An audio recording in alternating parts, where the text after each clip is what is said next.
as a spur under the saddle of politicians to prompt change and extend world-class educational provision across our whole community.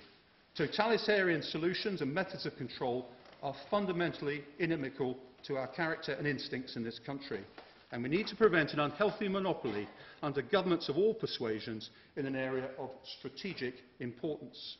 And in this respect, I would draw your attention to a memo sent by a German government official to a local government official in Bavaria, dated 28th of November 1934. I quote, "You are to ensure that all privately funded institutions and religious schools in your area are closed by the end of the year. There has been insufficient commitment to the regime and to the ideals of National Socialism, with poor levels of party membership by teachers, a reluctance to implement racial policies, and a stubborn refusal to adjust the academic content." And the final line is, "It is considered that these schools are a public nuisance." Now, ladies and gentlemen, if that is the company that you wish to keep, I urge you to vote for the proposition, with all the ideological baggage and moral hazard that it implies. If not, I urge you to reject the motion, and please join us in ensuring that good people are able to choose what is right for our children and for the future of this country. Thank you very much.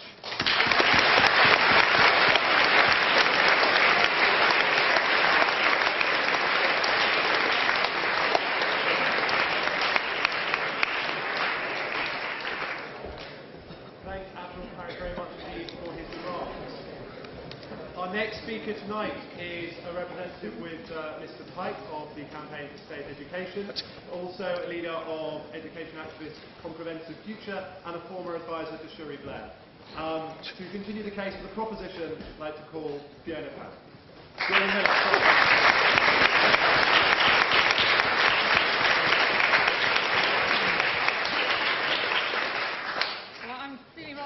Proud now to be a class warrior, now I've heard what the alternative is. I want to start by telling you about a speech I made at Westminster School a couple of years ago to the John Locke Society. It was on the state-private divide, and at the end a young man in the front row, a sixth former at one of the country's most socially and academically elite institutions, stood up and asked me why the divide mattered, since surely the country needed people to sweep the streets. That is not an apocryphal story, and the head teacher did apologise afterwards on behalf of the school. And last week on Channel 4, we saw the same prejudices on display in the programme Rich Kids, Poor Kids. Yeah. Oh, would you mind speaking up a bit? I can't really hear. Shall I start again? No.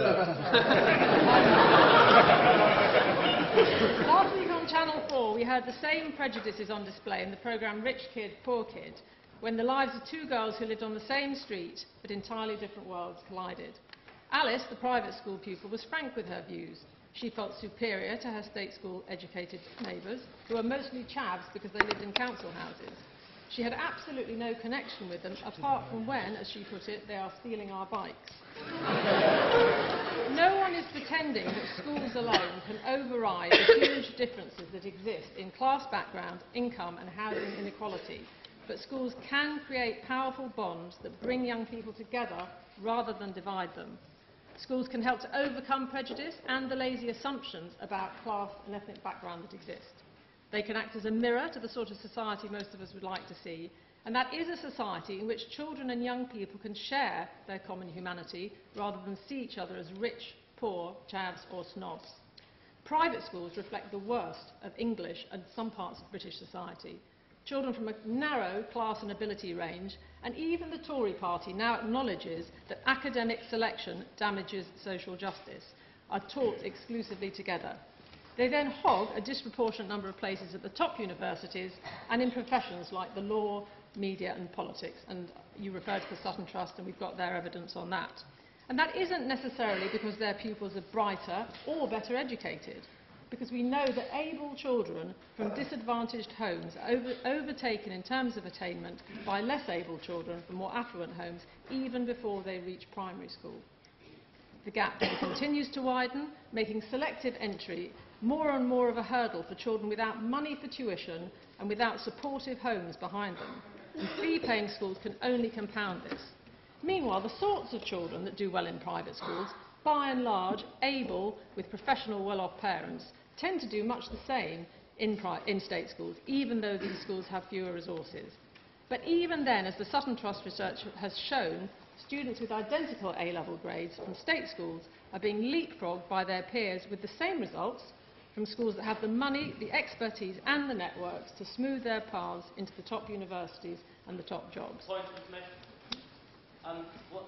What's your criteria for measuring how well they're doing? Because if you say that people from certain schools hold the best place at university, getting into the best place at university surely would be considered one objective criteria for how well someone's doing. So I'm interested to know what the actual criteria you're using there is.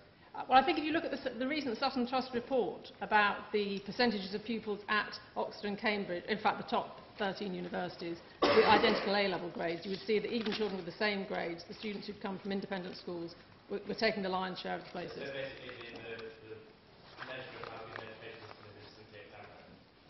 No, it's just one comparison. Madam, sorry, also on that point.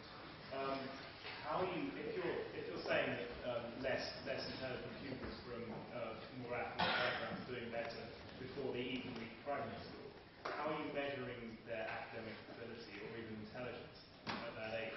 Well, there are plenty of studies. I refer you to Leon Feinstein's study at the Institute of Education, the Millennium Cohort study. There's plenty of evidence to show the cognitive skills. They're following a group of children through school and, until 18, and that's where you should look at that. So parents can buy their children more advantage.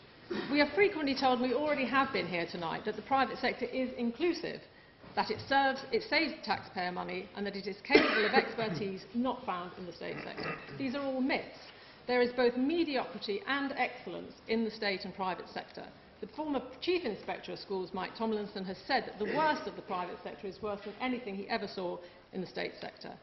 Private schools may take children from some deprived postcodes, as the Independent Schools Council likes to boast. This is their evidence that they have taken an inclusive range of children. But pockets of wealth and advantage often exist within those postcodes.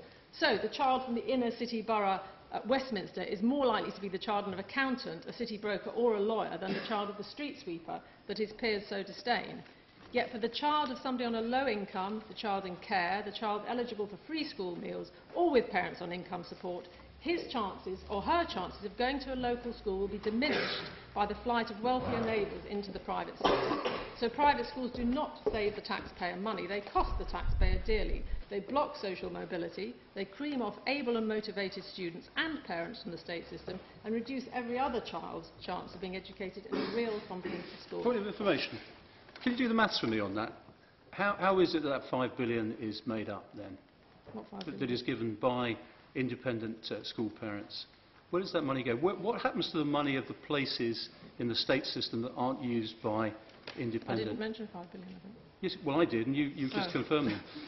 I didn't mention 5 billion. Well, 3.5 to 5, take your pick. But 3.5 to 5 billion has disappeared somewhere in your calculations. You say it doesn't contribute. That is something the government isn't paying for. Overall, I think the private schools cost the taxpayer money in social terms. That's not what you said, of course.